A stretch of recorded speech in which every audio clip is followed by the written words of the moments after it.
Assalamualaikum warahmatullahi wabarakatuh. Ketemu lagi bersama saya Nur Azizah dari kelas 2022B dengan NIM 2205111146. Baiklah, di video kali ini saya akan membahas tentang Angkatan Jepang dan Angkatan 45. Selamat menyaksikan. Angkatan Jepang tahun 1940 sampai 1942.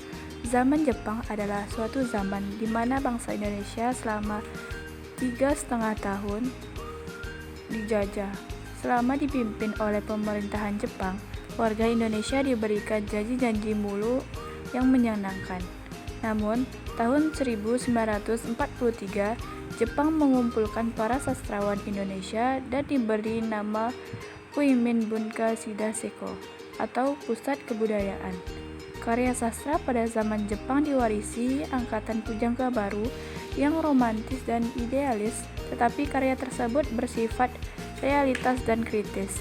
Perkembangan sastra pada zaman itu dapat disebut sastra peralihan dari alam romantis dan alam idealis menjadi alam realitas dan kritis.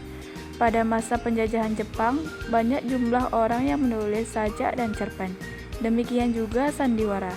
Sedangkan roman kurang ditulis, mungkin karena keadaan sosial dan keadaan perang menuntut supaya orang bekerja serba cepat dan singkat. Selanjutnya, karakteristik angkatan Jepang corak isi karya sastra zaman Jepang yaitu yang pertama, mencerminkan kekaguman, pujian atau simpati terhadap kegagahan keberanian tentara Jepang melawan musuh, dan diharapkan semangat itu menjadi semangat bangsa Indonesia. Yang kedua, keraguan-raguan dan kebingungan menghadapi keadaan tak menentu karena kesewenangan Jepang. Yang ketiga, rasa benci, dendam dan berontak terhadap keadaan yang mencekam oleh tindakan pendudukan Jepang. Yang keempat, sikap tawakal terhadap Tuhan karena terpaksa menahan penderitaan. Orang berkepala dua yang mengeruk keuntungan dan memanfaatkan situasi. Yang ketujuh, sikap tegas pemuda Indonesia yang bersemangat berjuang untuk kemenangan. Yang kedelapan, rasa kebangsaan yang kuat dan bersama-sama berjuang. Yang sembilan, lukisan sederhana dan mengena yang mengungkapkan kehidupan masyarakat yang terpoles oleh pendudukan Jepang. Yang terakhir, simbolik, yaitu lambang atau lukisan mengenai sikap, tingkah laku, atau kehidupan dengan menceritakan keadaan hewan atau tumbuhan.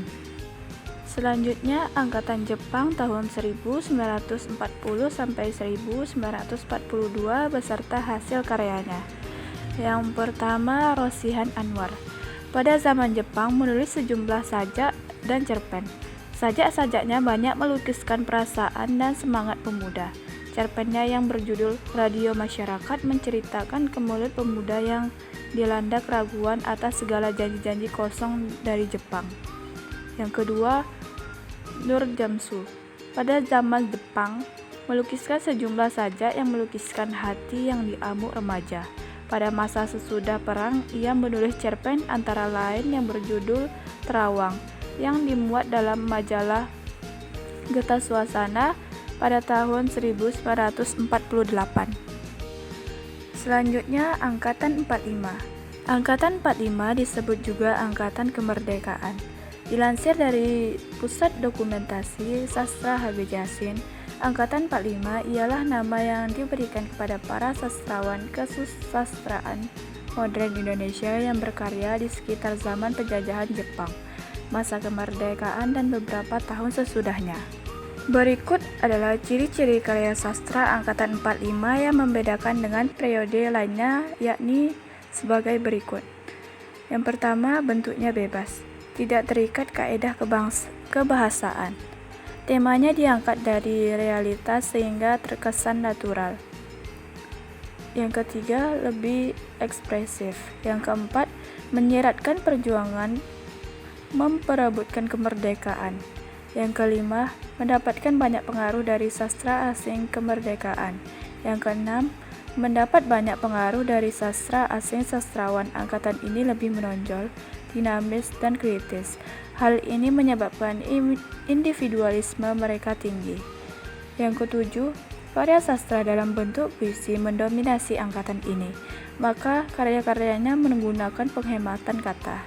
Yang kedelapan, mengandung sinisme dan sarkasme terhadap Belanda, Jepang, maupun pemerintahan yang sewenang-wenang. Terdapat contoh karya sastra dan pengarang pada angkatan 45. Yang pertama, Idrus.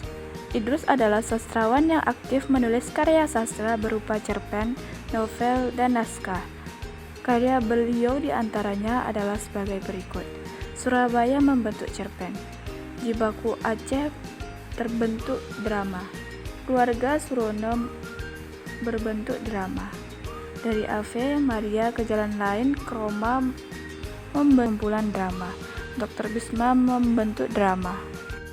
Contoh karya sastra dan pengarang pada angkatan 5 yang kedua yakni Chairil Anwar. Chairil Anwar lahir di Medan tahun 1922 dan meninggal tahun 1849.